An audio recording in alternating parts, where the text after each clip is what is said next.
एक साहित्यकार पिता ने अपनी पुत्री से कहा, बिटिया सुनो तो। हाँ पापा, क्या हुआ? एक छोटी सी बच्ची दौड़ कर आई। आज मैंने कुछ पंक्तियां लिखी हैं।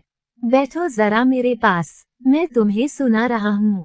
पिताजी बोले, अच्छा जी पापा जी। बालिका ने बड़े ध्यान से पंक्तियां सुनी। बहुत सुंदर बाल कविता बनी है। पापा जी, आप इतनी अच्छी पंक्तियां कैसे लिख लेते हैं? मजाकिया अंदाज में पिताजी बोले, पेन कॉपी पकड़ो तुम भी और लिखते चलो। ओह पापा जी, आप भी न। आप हमेशा ऐसे ही बोलते हैं। कुछ लिखना विखना तो सिखाते नहीं। मुंह बनाते हुए चालिका ने कहा, बिटिया सुनो तो, इधर तो आना। पिताजी ने बालिका को अपने और करीब बुलाया। ही पापा, क्या हुआ? बालिका बोली, बैठो तो जरा। जी पापा। बालिका स्टूल पर बैठ गई। थोड़ी देर बाद बालिका ने अपने मन की बात कही, पापा जी बताइए ना, आप कैसे लिखते हैं? मैं आपसे सीखना चाहती हूँ। बालिका हठ पर उतर आई। पापा बोले, मैंने रफ कॉपी में लिखा है, अब फेयर करने की बारी तुम्हारी है। बहुत सारी कविता, कहानी, कुछ और है। अभी फेयर करने में तुम ध्यान नहीं दे रही हो रानी। चलो बेटा, आज तुम्हारी स्कूल की छुट्टी है। इसमें करेक्शन करते हैं। ठीक है पापा। कहते हुए बालिका पेन कॉपी पकड़कर बैठ ही रही थी, तभी पिताजी फिर बोले, बिटिया। हाँ पापा, ये बताओ, तुम मेरी हर कविता को फेयर करती होगी, चाहे वो छंद हो या मुक्तक। मुझसे ज्यादा तो तुम्हें याद रहता है कि अमुक कविता की अमुक पंक्ति है। बात छंद की है तो तुम्हें मैं स्वयं सिखाऊंगा। नहीं पापा, मुझे ये छंद वंद के चक्कर में नहीं पड़ना है। आप ही संभालिए अपने छंद को।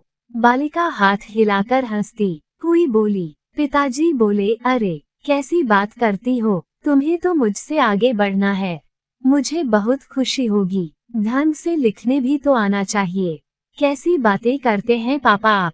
बालिका ने पिताजी की तरफ नजरें घुमाई। पिताजी बोले, जब तुम हर एक शब्द ध्यान से देख सुन रही हो, तो तुम लिख क्यों नहीं पा रही हो? पता है, हमारे छंद कक्षा में हर उम्र के लोग सभी छंद की कविताएं लिखते हैं। एक एक मात्रा का ध्यान रखते हैं, और तुम तो अभी की बच्ची हो।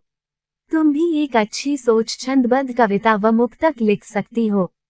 साहित्य में छंदबद्ध रचनाओं का विशेष स्थान है।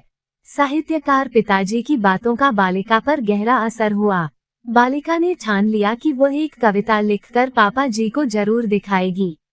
तुरंत उसने टूटी फूटी भाषा में एक कविता लिखकर अपने पिताजी को दिखाई। पिताजी ने कविता पढ़ी तो सचमुच वे बहुत खुश हुए। उन्हें लगने लगा कि उनकी बेटी में काव्य सृजनशीलता है। उसके सर पर हाथ फेरते हुए बोले, अरे वाह बिटिया, आज तुमने मेरे मन की इच्छा पूरी कर दी। मुझे गर्व है तुम पर। मुझे उम्मीद है कि तुम एक दिन मुझसे बेहतर कविता लिखोगी और मेरा नाम रोशन करेगी।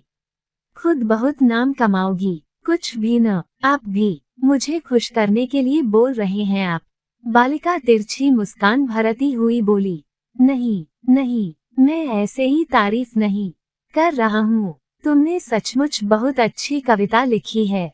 एक साहित्य साधक पिता की बातें बालिका को लग गई। भले देर से ही सही, पर बालिका को लिखने की प्रेरणा मिली। आज वह अपने साहित्य पथ पर अग्रसर है। बच्चों, क्या आप जानते हैं उस कलमकार को, और कौन है वह बालिका? ठीक है, मैं बताती हूँ।